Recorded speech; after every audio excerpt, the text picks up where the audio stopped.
Despite the title, this is not a video about hating on stupid people, but rather to address a problem that a lot of creatives and entrepreneurs face.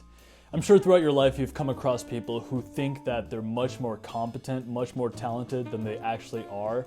I think the running quintessential example of this is like reality television or talent shows. Shows like American Idol, where talent think that they're really, really good, they're great singers, when in fact they're absolutely dreadful.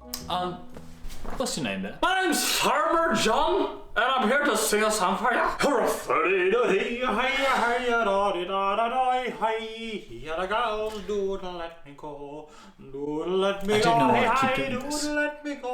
This phenomenon actually has a name and has had some research behind it. It's called the Dunning-Kruger Effect. The Dunning-Kruger Effect is a type of cognitive bias in which people believe that they are smarter and more capable than they really are.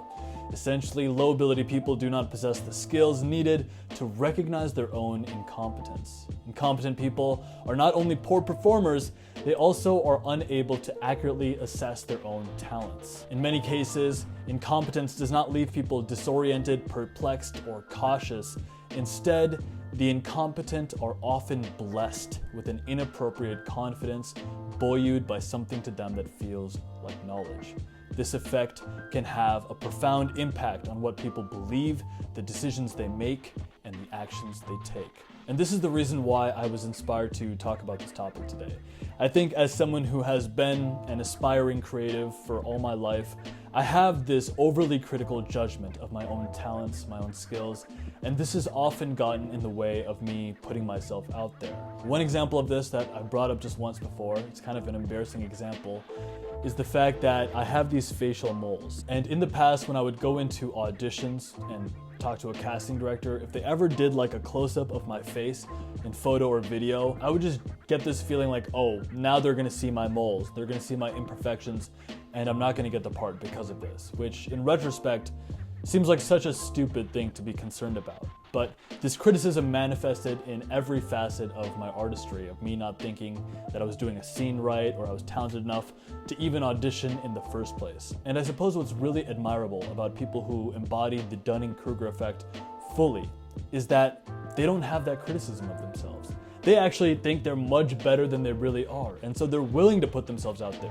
They're willing to go to that American Idol audition and just demonstrate their mediocrity, but with such confidence and flair. And even if we sort of judge the person for not recognizing their own incompetence, not seeing their own lack, there is something very admirable and positive to be said about the person who doesn't say no to themselves first. They let the other person say no if they have to, but they're not going to stop themselves. They're going to take that swing anyway. There is a second half to the Dunning-Kruger effect, which talks about highly competent people, people who genuinely have skill, and how they often tend to underestimate themselves.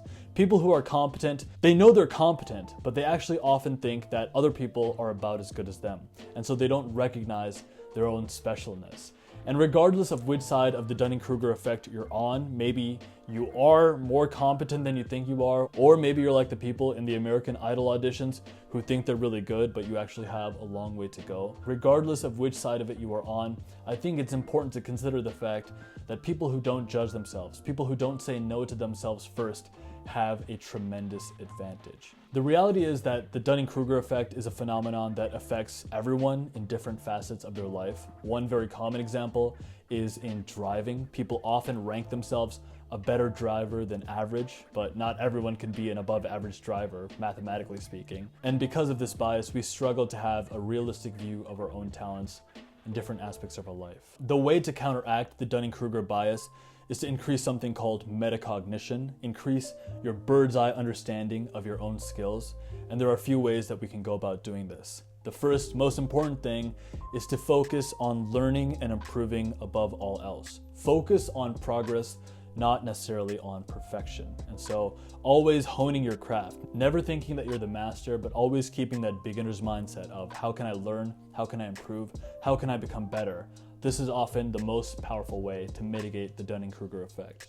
Another really powerful thing we can do is to solicit feedback often, constructive criticism. The billionaire hedge fund manager Ray Dalio said that perhaps one of the most powerful components of his success has been stress testing his ideas frequently, soliciting feedback, and in fact, his organization Bridgewater, it's entirely run by constant, explicit feedback. Every meeting is recorded, and everyone's merit is tracked by dots. They give each other dots based off of what they think their team members' performance is. And so getting feedback from people you trust, whose feedback actually means something, can be a very powerful way to mitigate the bias as well. A third very powerful way to increase your metacognition is a Stoic exercise called the view from above, where you sort of view yourself not as yourself, but rather like a video game character that you're watching from far away, and just evaluate your own performance. What are you doing well? What can you do better? If you ask yourself these powerful questions from a pulled back perspective, the ideas you generate about yourself can be very,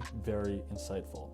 But above all else, the reason I bring up this topic is because I think it's very important and very useful to not let your judgments get in the way of taking those swings. There is actually a tremendous advantage of being one of those stupid people who thinks that they're smart, thinks that they're really good. It's that they don't judge themselves, and in that lack of judgment, they produce, they take swings. And in taking swings, we can find tremendous results. And so for those of us who are willing to take those swings, regardless of where we fall in that Dunning-Kruger bias, to us I say, greatness is coming. See you guys Wednesday.